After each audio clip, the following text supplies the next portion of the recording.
বর্তমান বাজেটে মূল্যস্ফীতির বিষয়টি নিয়ন্ত্রণ করার জন্য খুব বেশি কার্যকর কিছু পদক্ষেপ নেওয়া হয়নি। বর্তমানে সরকারের ভাষ্য অনুযায়ী মূল্যস্ফীতি 10%, তবে খাদ্য মূল্যস্ফীতি আরো বেশি হতে পারে বলে আপনাদের এই ওয়ার্কিং পেপারে কি নোটে বলা হয়েছে, যেটা পত্রিকান্তরে আমরা শুনতে পেয়েছি বা জানি, এটা প্রায় 15%, যেটা জনগণকে খুব বেশি আঘাত করে। বিশেষ করে দরিদ্র জনগোষ্ঠী এর দ্বারা খুব বেশি ক্ষতিগ্রস্ত হন এবং সরাসরি তাদের সংসার পরিচালনায় এটা খুব বেশি তাদেরকে কষ্ট দেয়। তো বাজেট যদি 18 কোটি মানুষের মধ্যে দরিদ্র জনগোষ্ঠীর যারা অধিকাংশ তাদের বিপক্ষে যায়, সেই বাজেটকে কখনো গণমুখী বলা যায় না। তবে এখানে একটা উদারতা প্রকাশ করেছেন এই সরকার যে এটা আসলে গণমুখী বাজেট আমরা করতে পারিনি, এটা গতানুগতিক বাজেট। তবে স্বীকার করলে কি দায় মুক্তি দেয়া যায়? দেয়া যায় না। 10 মাস যথেষ্ট সময় একটা বাজেট প্রণয়নের জন্য।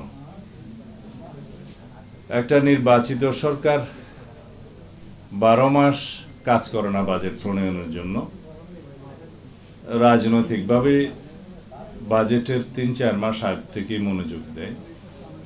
তার আগ পর্যন্ত যে সরকারের স্ট্রাকচার থাকে, ব্যুরোক্রেসি থাকে, তারা বাজেট অনুবিভাগ, অর্থ বিভাগ এবং অন্যান্য বিভাগ যারা কাজ করে তারা এগুলো ব্যুরোক্রেটিক ওয়েতে প্রিপেয়ার করে। সেটা আমার সরকার পরিচালনার বিরোধী দলে সংসদে আমার অভিজ্ঞতা আমাকে তাই বলে। কিন্তু নীতি নির্ধারণের সিদ্ধান্ত যদি রাজনৈতিক পর্যায় থেকে না যায়, ব্যুরোক্রেটিক পর্যায় থেকে কখনো জনগণের পক্ষে বাজেট আসে না। টানা 7ম-বারের মতো বেস্ট টিস্যু পেপার ব্র্যান্ড হিসেবে স্বীকৃতি পেয়েছে বসুন্ধরা টিস্যু। কেন্দ্রে বসে, সংসদে বসে যে সিদ্ধান্ত রাজনীতিবিদগণ নেন, তার প্রতিটি পদক্ষেপ প্রান্তিক জনগোষ্ঠীর, পেরিফেরিয়াল এরিয়াতে যে বিধবা মহিলা বসে আছে তাকেও এফেক্ট করে। কেরোসিনের মূল্য 1 টাকা কমলো কি কমলো না, সেটা ঢাকার ধনিক শ্রেণী বা মধ্যবিত্ত শ্রেণীকে হয়তো খুব বেশি আহত করবে না, কিন্তু যে প্রদীপের আলোয় সংসার চালায়, সন্ধ্যা হতে হতেই যে তার নাওয়া খাওয়া সব সমাপ্ত করে নিদ্রা যায়, আর একটু প্রদীপ জ্বালালে কেরোসিন বেশি লাগবে বলে তাকে আহত করে। সেই জন্য যে কোনো সিদ্ধান্ত বাজেটের রাজনৈতিকভাবে এমনভাবে নিতে হয় যেন সকল জনগোষ্ঠীর কাছে সেটা গ্রহণযোগ্য হবে, কাউকে আহতও করবে না, কাউকে অতিরিক্ত বেনিফিটও দেবে না। তো সেই রকম একটি কল্যাণ বাজেট করার জন্য আমাদেরকে হয়তো আরো অনেক বেশি সংস্কারের মধ্য দিয়ে যেতে হবে।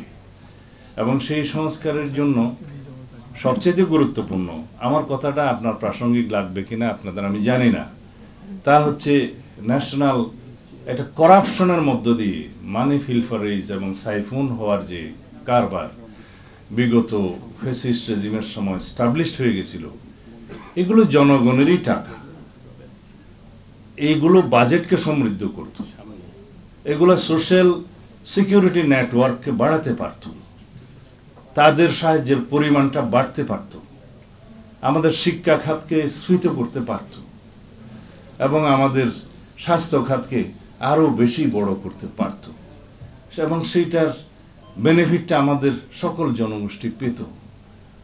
আমরা বলছি যে সবার জন্য স্বাস্থ্য আমরা নিশ্চিত করব, জাতীয় স্বাস্থ্য নীতি প্রণয়ন করব, আমাদের 31 দফায় আছে যে জিডিপির 5% আমরা সেখানে বরাদ্দ করার চেষ্টা করব, আমাদের কমিটমেন্ট আছে। শিক্ষা খাতে কিভাবে আমরা জিডিপির 5% বরাদ্দ করার জন্য আমাদের কমিটমেন্ট আছে।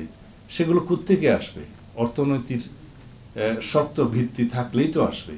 তো যদি অর্থনীতিকে এইভাবে ডাই ডাউন করেছে যারা, সেটাকে যদি আমরা পুনরুদ্ধারের জন্য সক্রিয় হই, চেষ্টা করি এবং উদ্ধার করতে পারি, নিদান পক্ষে ফিলফারেজ এবং সাইফুনিং কমাতে পারি বা বন্ধ করতে পারি, তাহলেই তো আমাদের অর্থনীতি সমৃদ্ধ হবে এবং আমরা জনগণের কল্যাণে সেরকম বাজেট প্রণয়ন করতে পারবো।